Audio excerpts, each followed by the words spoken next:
Salam tandan berduri untuk semuanya dimanapun berada. Semangat selalu bagi para petani pemula.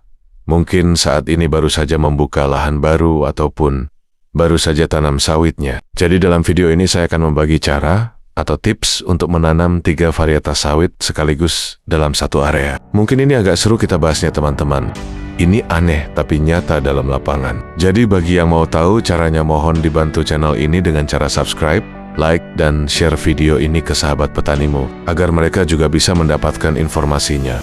Jadi sebelum memulai penanaman, terlebih dahulu Anda harus siapkan lahan yang cocok untuk kebun sawit. Langkah pertama dalam mengelola kebun sawit adalah menyiapkan lahan yang cocok. Pemilihan lahan yang sesuai akan sangat mempengaruhi pertumbuhan tanaman kelapa sawit dan produktivitasnya. Ada 2 jenis lahan yang cocok untuk perkebunan sawit, yaitu pertama, lahan mineral. Lahan mineral adalah jenis lahan yang memiliki kandungan mineral tinggi dan sering menjadi pilihan utama untuk kebun sawit. Lahan ini memiliki karakteristik yang mendukung pertumbuhan akar dan penyebaran nutrisi dengan baik. Kedua, lahan gambut. Lahan gambut adalah tanah organik yang terbentuk dari sisa-sisa tanaman yang terurai sebagian. Lahan ini cocok untuk kelapa sawit jika dikelola dengan baik, meskipun membutuhkan perhatian lebih karena karakteristiknya yang unik. Lalu bagaimana supaya ketiga varietas sawit ini tumbuh dengan maksimal? Apa saja rahasia dalam metode jarak tanamnya dan sistem perawatan pemupukannya? Mari kita bahas. Untuk menanam 3 varietas sawit dalam satu lahan, atur jarak tanam dengan metode penanaman segitiga sama sisi atau persegi, misalnya 9 x 9 meter atau 8 x 8 meter. Dan pastikan pada setiap varietas ditempatkan secara tersebar merata di seluruh area tanaman. Jarak tanam ini memungkinkan semua varietas mendapatkan sinar matahari dan ruang yang cukup untuk tumbuh tanpa saling menutupi atau bersaing secara berlebihan. Berikut adalah langkah-langkah menanam 3 varietas sekaligus. Langkah pertama, ukur dan tetapkan jarak tanam. Tentukan pada jarak tanam standar yang sesuai untuk lahan Anda, misalnya seperti 9 x 9 meter atau 8 x 8 meter. Jarak ini menjadi patokan untuk menempatkan semua tanaman. Langkah kedua, pilih metode penanaman. Gunakan metode penanaman segitiga sama sisi atau persegi. Metode ini memastikan tanaman tersebar dengan baik dan setiap pohon memiliki ruang yang optimal. Langkah ketiga, sebarkan varietas secara merata. Setelah menentukan jarak tanam dan metode, dan mulailah menanam. Pastikan ketiga varietas tersebar secara merata di seluruh lahan, dan pastikan jangan mengelompokkan satu varietas di satu area. Langkah keempat, perhatikan kondisi lahan. Survei lahan terlebih dahulu untuk mempertimbangkan faktor seperti topografi, elevasi, dan kesuburan tanah. Hal ini penting agar jarak tanam yang dipilih benar-benar sesuai dengan kondisi lahan Anda. Langkah kelima, pantau kondisi pertumbuhan setelah tanam. Dan juga perlu pantau kondisi pertumbuhan masing-masing varietas dan lakukan tindakan perawatan yang diperlukan. Jarak tanam yang tepat dapat meminimalkan masalah seperti penyakit akibat kelembaban tinggi, serta memastikan setiap pohon memiliki akses yang cukup terhadap cahaya dan nutrisi. Hal ini diperlukan agar semua tanaman tumbuh dengan baik dan seragam tanamannya. Jadi untuk optimalisasi jarak tanam dan jarak tanam sawit yang ideal, didasarkan pada karakteristik varietas tersebut.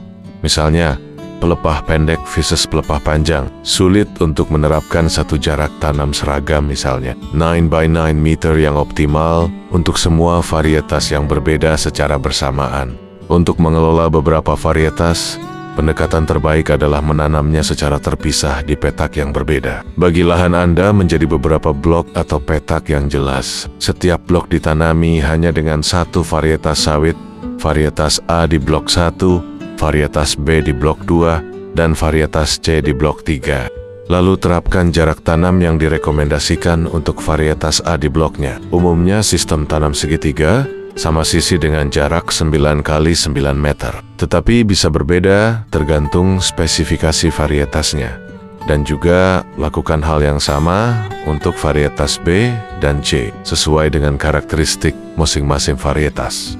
Dengan pendekatan ini, Anda dapat menyesuaikan jadwal panen dosis pupuk, dan perawatan lainnya sesuai dengan kebutuhan spesifik setiap varietas di bloknya masing-masing. Dengan demikian, Anda dapat mengoptimalkan pertumbuhan dan produksi dari ketiga varietas tersebut secara maksimal di dalam satu lahan dengan blok atau petak yang berbeda.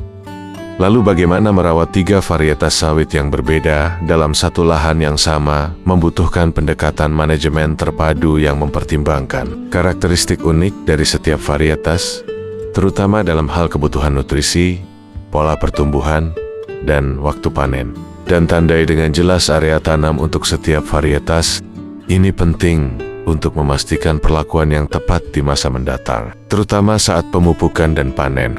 Karena di setiap varietas memiliki kebutuhan unsur hara yang sedikit berbeda. Untuk mencapai potensi produksi maksimalnya, lakukan analisis tanah dan daun secara berkala untuk menentukan kebutuhan pupuk spesifik per blok atau petak varietas, dan terapkan dosis dan jadwal pemupukan yang direkomendasikan untuk masing-masing varietas. Misalnya varietas tertentu mungkin merespons lebih baik terhadap dosis NPK tertentu. Atau bisa juga menggunakan satu jenis pupuk untuk semua varietas agar bisa memastikan kesuburan tanah untuk kedepannya. Juga pastikan kebutuhan air terpenuhi secara merata di seluruh lahan.